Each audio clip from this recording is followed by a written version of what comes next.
Welcome to the Marriage Today podcast. I'm Jimmy Evans. This is my wife, Karen. We're so glad that you've joined us. This podcast exists to help every couple thrive in marriage, and you can thrive. You just need the right information. Karen, thank you for joining me today. Thank you. It's great to be here. And we're talking about indestructible marriage, God's indestructible plan for marriage, that every couple can have a stable marriage where you can enjoy passion and intimacy for the rest of your lives. You really can. And I know for some people that might seem kind of like a lie, but it's really the truth. Yeah. And we almost divorced after several years of marriage, so we know what it's like to rebuild our relationship. But we want to talk today about indestructible communication. So how do you learn to communicate to one another in a manner that both of you can communicate and you can do it successfully? You can inform each other successfully. You can resolve conflicts successfully. You can work through issues successfully. How can you do that? So that's what this is about. Before we go to the teaching, we're going to answer some questions from you guys. Karen, you have a question, Yes. I think. How can I model a good Christian example for my children if my spouse has decided to walk away from the Lord, but is still okay with me teaching them the Bible and how to serve God? Well, Jesus said to him who overcomes, in the Revelation 2 and 3, when he's talking about the seven churches, he told to him who overcomes, makes these promises. To be an overcomer, you're teaching your children how to overcome this circumstance, staying together with your spouse, loving them, praying for them, meeting their needs, but at the same time, standing for your faith and not attacking your spouse, not rejecting your spouse, but loving them in spite of it. That's teaching your children to be Christ-like, but also standing for your faith and teaching your children that we don't abandon our faith because other people are. And, your husband or whatever, I'm assuming this is a wife, but maybe it isn't. But your husband or whatever, even though they have forsaken their faith, you can still stand for your faith and be a good example to your children. In fact, it's even more important for you to be a good example to your children because of the apostasy of your spouse at this point. And hopefully they'll come back. I would say also, love your spouse back to Jesus. Don't be the Holy Spirit to them. Don't try to nag them back. Don't try to guilt them back. But just love them back and be a good example to them, and that way the whole family's better off. Well, and I think that, there's scripture that says that, we can win our spouse over by our behavior. And so what you're saying is exactly right. And, it's also, when I think about her kids are going to be okay, because if they're seeing a righteousness in the home of any kind, it's going to affect them, and the Lord blesses that. And so, right. Keep her hope in God, and just trust God to change her husband or spouse, whatever. Yeah. This is one I have for you. This person says, I struggle with having a positive sounding tone toward my husband. This was the way my parents communicated, but now it is hurting my marriage. What is your advice to help me change my voice tone toward my husband? It's a good question. I think, we all, especially as women, go through mood changes, and if we're, don't be laughing at me. And so, if you're under stress, or like she's saying that something was modeled, I think the best way to find out is record yourself. Yeah. And so I've said this to you before. I said, if you could just hear yourself. I know, we don't have to say it again. And so, just sometimes it might be a good thing, record yourself, let yourself hear, and then, because that's what helps me, is I think I'll hear myself say something or do something, I'm thinking, that didn't sound very good. And so, that's the Lord. I mean, the Lord can help our hearts to soften and not portray how our parents were. And, it's just a gentle answer always takes care of a lot of issues. Well, in this teaching that's coming up here in just a minute, I talk about tone. The number one issue of communication is tone. And you can say the same exact thing with the wrong tone or the right tone. And if you say it with the right tone, then your spouse can receive it. Right. If you say it with the wrong tone, they're going to feel rejected and frustrated, whatever. Tone is everything. Because tone communicates care, it communicates value, it communicates all those kinds of things.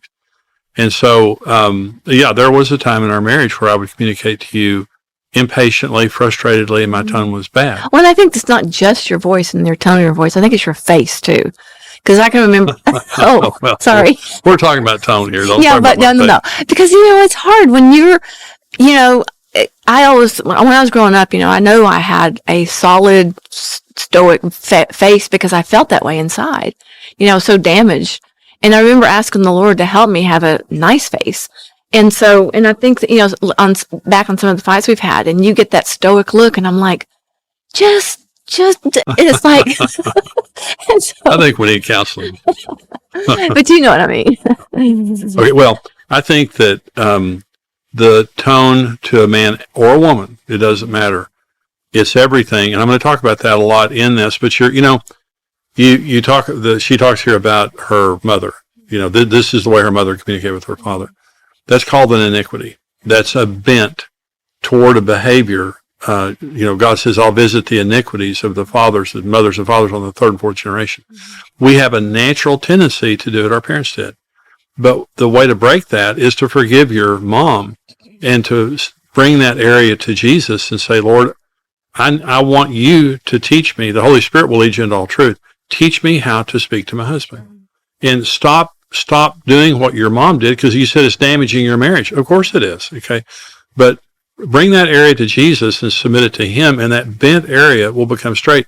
And you and I had to do that in dozens of areas of our lives, because of the wrong training of our past. Well, we're going to go to this teaching now on indestructible communication. I really want you to hear this, because this is something that dramatically changed our marriage. It'll help you too. God bless you. Indestructible communication, it is the most important feature in marriage because it transcends every area. We talk about money, we talk about kids, we talk about sex, we talk about church and God, we talk about many, many different things. 86% of people getting divorced say they had deficient communication in their marriage. It's one of the common threads of bad marriages or marriages that are failing.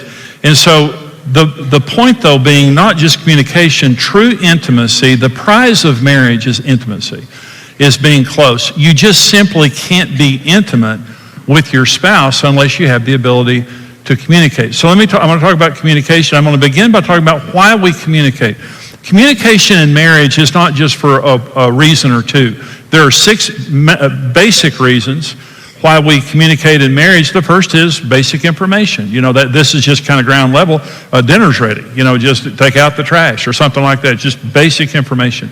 The second is partnership. We share, as a married couple, we share our lives together, kids, family, all that, needs, responsibilities, children, finances. We're partnering together in our relationship. We need to talk about it. The third is conflict resolution. There's no such thing as a good marriage where there's no conflict. We need to talk things out. We need to find resolution about things that maybe we're not seeing eye to eye on. The fourth is connection. Verbal and nonverbal ways we communicate with each other to try to get validation, attention, affection, and emotional connection. Now, this is massive. The research showed that the average couple connects over 100 times during the average meal. And this is physical affection, terms of endearment, wink, smile, compliment, whatever it might be. We need to connect with each other. And research proves that the harder you are to connect to, you or your spouse, the much higher your chances of divorce go up. And by connection, it just means, honey, and yeah, and we're connected. I look at you, I smile at you, I come up and give you a hug. I'm trying to connect with you. The easier we are to connect with verbally and non-verbally, the more our marriage is better and more intimate. The harder it is, if you feel like you can't get your spouse's attention or they're ignoring you or something, big problem in marriage. Number 5 reason that we communicate is personal information and revelation. That is personal expressions of feelings, thoughts, frustrations about life, my dreams, my fears, my hurts. I want to tell you about myself. This obviously is a much higher level of communication than just basic information. Okay, I want to open my heart, and I want to talk to you about how I'm feeling and thinking. Number 6 is intimate communication. Expressions of love, affection, affirmation, dreams, desires, all of those types of things. And so that's the mountaintop, when we get to the place where we can open up and communicate on an intimate level. But what we have to realize is when communication fails on any level, it affects all levels. The example, if I'm sharing my needs with you and feel as though you don't validate them, but rather you rejected me, it will keep me from sharing personally and intimately with you. Okay. If I'm trying to share my hurt or anger with you to try to resolve a conflict and you attack and accuse me and won't listen, it will also affect communication on every other level. If I'm trying to connect with you in verbal and nonverbal ways and feel as though you're ignoring me or you're too busy for me, it will cause problems on every level. There have been a lot of problem with phones and texts and phone calls and things like that. When Karen and I met in 1969, well, there weren't cell phones. So when you were alone, you were alone. It was possible once upon a time to actually be alone. Okay, and you weren't alone. I mean, there was a phone in your house, but when you were out somewhere, people couldn't get, so it was really nice to be together over a meal or something. But today, unfortunately, everyone on earth is with us. And a lot of marriages have been seriously affected by the inability to disconnect with a phone or a text or something like that. And so very important that we feel as though that we can connect with our spouse. But when communication fails on any level, it affects all levels. So let me talk about the 5 elements of indestructible communication in marriage. This is what it takes if you're going to be able to talk. And we need to talk. It's what makes marriage great, is being able to connect and having somebody to share our lives with and our hearts with. But here are five elements of good communication. Number 1 is the right tone. This one is critical. The right tone. Okay, so everything that we say carries a tone with it, and that tone determines if it's going to be successful or not. So I'm going to say the same words 3 times, but I'm going to say something different every time. Okay, so I'm going to first of all say, okay, I understand, I'll do it. I'm going to say it again. Okay, I understand, I'll do it. Say it one more time. Okay, I understand, I'll do it. I said 3 different things. The first time I said it with the right tone. The second time I said it, I was frustrated. The third time I said it, I was angry. The only way that my spouse is going to be able to hear me if I say it the first way. If my tone is wrong, it tanks the communication. Because all communication has a tone to it, and that tone shows if we care or not. Let me say this. It is impossible to communicate with a person who does not care. It's just, have you ever had a waiter or waitress in a restaurant and they come and take your order and then move to Europe?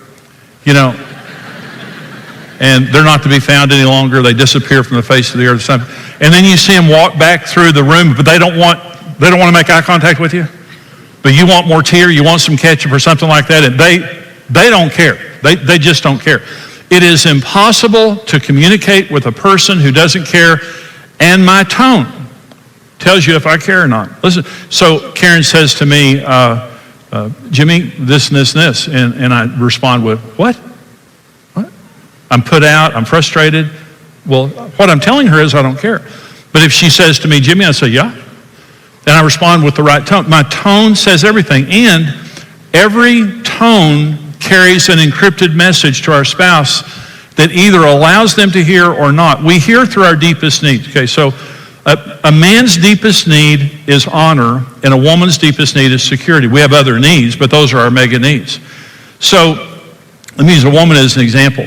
So a woman needs to feel secure. The Bible tells a man to lay down his life for his wife and to nourish her as he would his own body. And so we're supposed to sacrificially care for our wives. And so when you're talking to your wife, it doesn't matter what you're saying. The words, what you're saying doesn't matter. Your tone has to say this to her.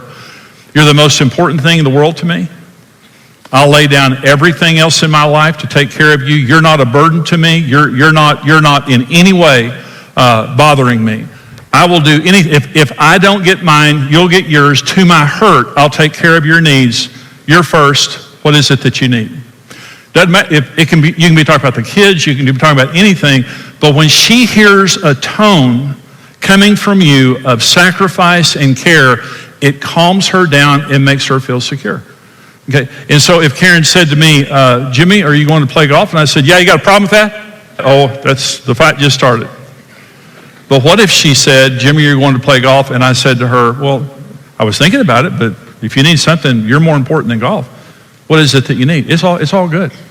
If she knows that she's first, if she knows that I will sacrificially care for her, she can now hear. Listen, if I communicate insecurity to her, it's like a jamming frequency.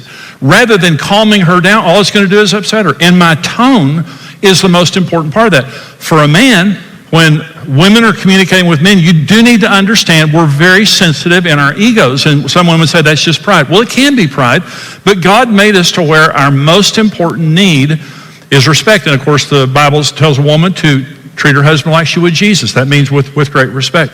So when you're talking to your husband, it doesn't matter what the subject is.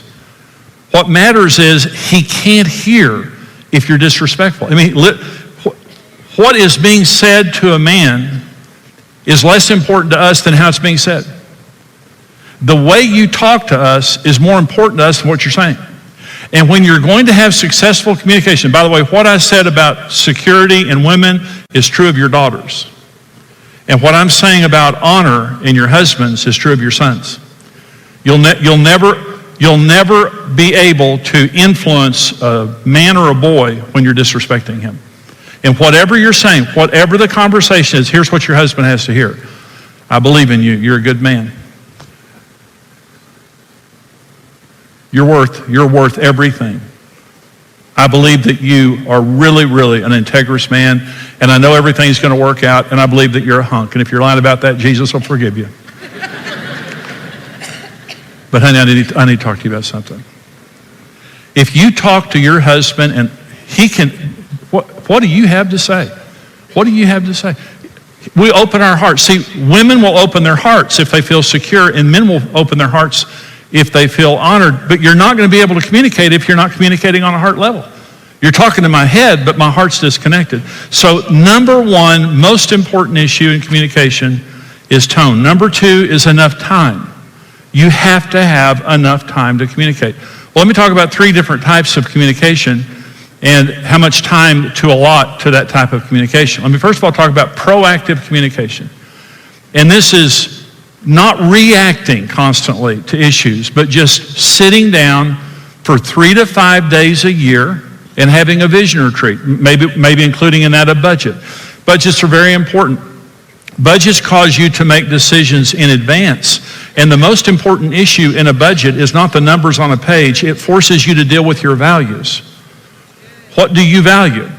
And when you have to assign dollars to things, it makes you focus on your values. And if your values are not the same, you're going to fight all the time. You're constantly reacting to the kids. You're constantly reacting to busy schedules. You're constantly reacting to all these things. Stop reacting and be proactive.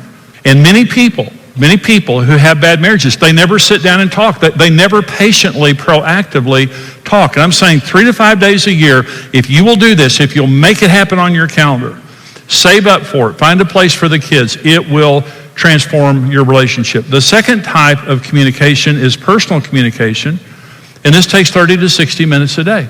This is no distractions, no computers, no telephones, no television, and no kids. You have to train your children to respect your marriage.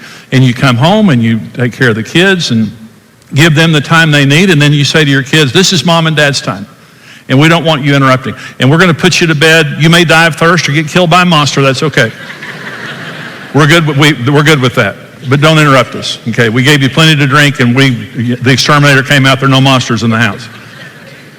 If you don't train your children to respect your marriage, you won't have a marriage. Number 3 feature of good communication is an atmosphere of trust. You can't communicate without opening your heart. Good communication happens on a heart level, not on a head level. And for us to be able to communicate that way, we have to be able to trust each other. And here's what builds trust. In our character, being faithful, servant-hearted, sacrificial, and humble. We have to have good character. The number one reason for dating is to find out the character of the person you're about to marry.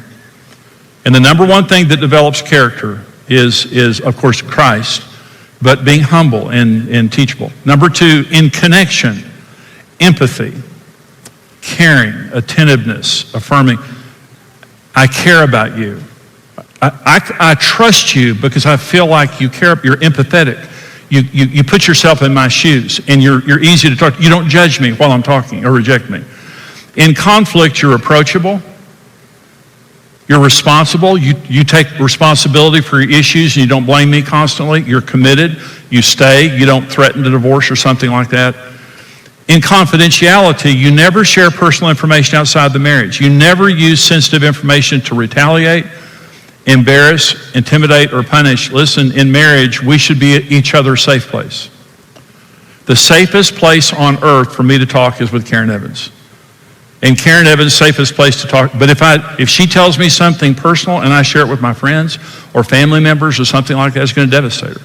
So we've got to be confidential. In crisis, we're loyal, faith-filled, and committed. And there's a difference between criticizing and complaining. This is a critical difference in marriage. Okay, we have to be able to complain in marriage.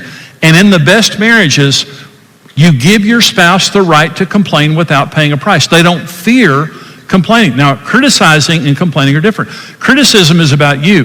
And I come to you and I say, you did this, and you did this, and you did this, and you did this, and this is what you meant by it, and all that stuff. And you're immediately defensive. That's being critical. But complaining is not about you. Complaining is about me. And complaining, what I'm saying is, honey, you said something to me this morning, and I don't know what you meant by it, but can I tell you how I feel? I felt like you were trying to get back at me about yesterday. And I'm not saying that's true. But I'm just saying, see, when I'm complaining to you and telling you how I feel, you don't feel attacked. And it's going to be very easy for you to say, that's not what happened at all. I was not trying to get you back. And see, you don't have to make your case. All I'm doing is sharing my feelings. But if I come to you, judging you and trying to tell you what you meant by that, then it just shuts down communication on all levels. We need to be able to share our truth, okay? I'm not saying this is scriptural truth. I'm just saying it's the way that I feel. And when your spouse shares something like that with you, you need to validate it. Even if you don't agree, what you can say is, well, honey, I don't really understand what you're saying. I don't necessarily agree, but I understand that it's important. And I want to thank you for sharing. The worst marriages are where people pay a price for being truthful. They're the worst. And many times when people come to counseling, they'll say something to me, and I'll say, have you told your spouse that? And they'll say, no, they'd go ballistic. Okay, listen. I want to be the best husband that I can be for Karen Evans. And there's only one way I can do that, and that's information from Karen Evans. And if Karen came to me and complained and said, Jimmy, you're not meeting my needs, and I said to her, yes, I am. Yes, what do you mean? Yeah, what? And I pushed back at her. What's happening? She's going to shut down. And the only way you know you're a good husband is when your wife tells you are. The only way you know you're a good wife is when your husband tells you. And if you're threatened by their information, there's something wrong with you, not them. And we need to be careful in how we share. We need to complain and not criticize. We need to make it about our feelings and not about them. But here's another thing about truth. Grace must precede truth in order for it to be received. Again, according to research, conversations in marriage never rise above the level of the first 3 minutes. It's called harsh startup. If you begin by saying, I'll tell you what, right now, I'm on the computer in there and I'm on onehourdivorce.com. I've got the page up and I'm going to go in there and push enter if you don't say what I want to hear. Well, it's going to go bad, you know. When you come in with your guns blazing and threats and stuff like that, a conversation never rises above the level of the first 3 minutes. So let me tell you, and I used to do that when I was a young husband. Gary Chapman, the author of The 5 Love Languages, wrote a book called Now You're Speaking My Language. And according to his book, there are 4 unhealthy fouls, F-O-W-L-S, birds. 4 unhealthy fouls of communication in marriage. And I think most of us fit naturally within one of these. The first is a dove. I want peace at any price. In this pattern, one partner placates the other in order to avoid his or her wrath. Number 2 is a hawk. It's your fault. A hawk attacks. This was how I was. The hawk blames his spouse for everything. Hawks appear to be strong and belligerent, but in reality, they're weak emotionally. The third foul is an owl. Let's be reasonable. This person shows no feelings, says the right words, reveals no emotional reaction, and is more like a computer than a person. The fourth foul is an ostrich. Ignore it and it will go away. This pattern basically ignores the other person's actions and comments. This person simply doesn't respond. And he's saying all of those aren't honest. All of those violate the honesty of marriage. If you're going to have a good marriage, it means you're going to have to be able to be honest, and to share your feelings. Let me say one other thing before I go to my last point here. You're married to someone very different. If you're married, I hope you're not shocked by that comment. You thought you were marrying someone exactly like you. You got online and you matched in all 3,000 categories. And they're a Cowboy fan. You thought you were marrying Mr. Right, Miss Right. My friend says that he knew he was marrying Miss Right, but he didn't know her first name was Always. You need to be able to communicate in marriage.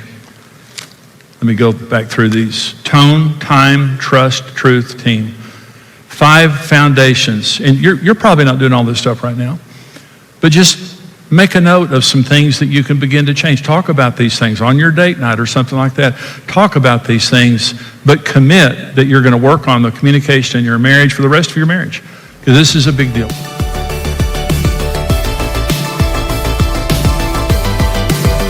Hey, this is Brent Evans with XO Marriage, and I want to thank you for listening to the Marriage Today podcast. We believe your marriage has a 100% chance of success if you do it God's way. If you enjoyed today's teaching and want to keep learning, hey, subscribe to the Marriage Today podcast and take some time to leave us a review. Your reviews help us spread the word and can encourage someone else in need. For more great marriage content, check out xomarriage.com, where you can see all of our marriage building resources, articles, and live events.